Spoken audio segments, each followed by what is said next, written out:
मेरा दूसरा क्वेश्चन है, एंसिस्टर का फोटो नहीं टांगना चाहिए, बहुत लोग बोलते हैं। यदि उसके एंसिस्टर ही टांगना चाहिए या नहीं टांगना, मुझे नहीं पता, पर यदि नहीं टांगना चाहिए, यदि उसके एंसिस्टर ही वो गुरु का कनेक्शन अलग है, सिर्फ उसकी वो अस्थिर शरीर ही नहीं है, शरीर ही नहीं है, उसका कनेक्शन अलग लेवल से, यदि उसके एंसिस्टर ही उनके आध्यात्मिक गुरु हो तो फिर उनका टांगना चाहिए या नहीं? दोनों का टांगना। देखिए, हमारे पूर्वज के कारण हमारे माता पिता आए। मेरे माता पिता पर जितनी मुझे श्रद्धा है इतना मेरे पूर्वजों पर होना चाहिए, क्योंकि मुझे मेरे माता पिता पर श्रद्धा है, मेरे माता पिता को उनके पूर्वज पर श्रद्धा रही होगी ना, तो हमें हमारे माता पिता के श्रद्धास्पद है, इसलिए उनका फोटो टांगना ही चाहिए। किसने बोला नहीं टांगना? जरूर टांगना चाहिए। इतना ही है कि देवताओं की व्यवस्था अलग जगह रखिए, इनकी अलग जगह रखिए, फर्क इतना ही है। लेकिन नहीं टांगना ऐसे किसने बोला?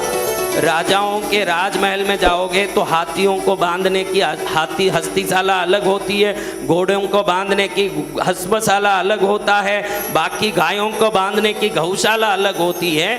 तो घरों में देवताओं के पूजा का एक अलग स्थान रखिए, अपने पितृ पूर्वजों का अलग छोटा सा पार्टीशन करके रखिए और गुरुओं का अलग रखिए। सबका स्थान होना चाहिए। अगर वो पूर्वज ही नहीं होते तो हमारे माता पिता कैसे आते ना?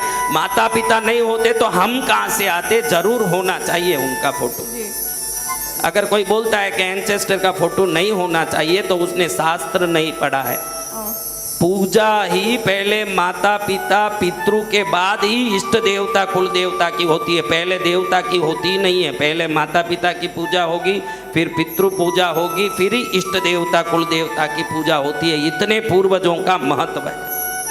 इससे लगा एक क्वेश्चन और है गुरुदेव, जैसे किसी की मृत्यु हो जाती है, हम किसी आदमी का पहचान उसके शरीर से करते हैं, ये मेरे फादर हैं, ये मेरी माँ है, बहन है।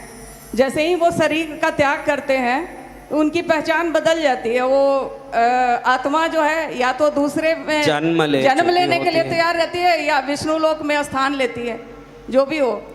हम फिर उसके देखो, हम अपने माता पिता थे, हमको पाला पोसा, तो हम उनकी पूजा अपने माता पिता थे, उनका हम पर एहसान है इसीलिए करते हैं। वो भले दूसरे जगह जन्म लेके दूसरी जगह गए, उन्होंने आपको पालते समय किसी भी प्रकार का स्वार्थ का एक्सपेक्टेशन करके पाला क्या? नहीं। तो हम भी बिना कोई स्वार्थ से, वो हमारे माता पिता थे इसीलिए उनकी फोटो की पूजा करनी है, भले वो कई जन्म लिए, क्योंकि उनसे आपको कोई लेना देना नहीं है। उनके एहसान के लिए आज हम उनकी पूजा करते हैं। उनके मोक्ष में मेरा कोई रोल नहीं रहता है। अगर वो पितृलोक में गए हैं या भूत प्रेत बन के भटक रहे हैं तो ये पूजा उनके मोक्ष में रोल बनता है। अगर वो कोई दूसरी जगह जन्म ले लिए हैं, ये पूजा उनके एहसान के उपकार का बदला बनता है। कैसे पता चलेगा कि कोई उसकी कोई बदले की जरूरत ही नहीं है, क्योंकि वो भटक रहे हैं तो पूजा काम करेगा। वो कई जन्म ले लिए हैं तो आपकी पूजा उनके एहसान का बदला बनेगा। दोनों अपने आप होता रहेगा, पता चलने की जरूरत नहीं। अभी यहाँ करंट फैन दौड़ रहा है, वहाँ बल्ब जल रहा है, तो उधर करंट का मीटर दौड़ता होगा कि नहीं? तो वो पता चल ही जाएगा जब ये करंट जलेगा। यानी आप जब पूजा करोगे, वो अगर किसी रूप में हैं, भूत प्रेत पितृ में, तो आपको दिख ही जाएंगे सपने में या किसी में। कई जन्म ले लिए हैं तो उधर से कोई जवाब नहीं आएगा, तब मालूम पड़ जाएगा आपको कि ये नहीं।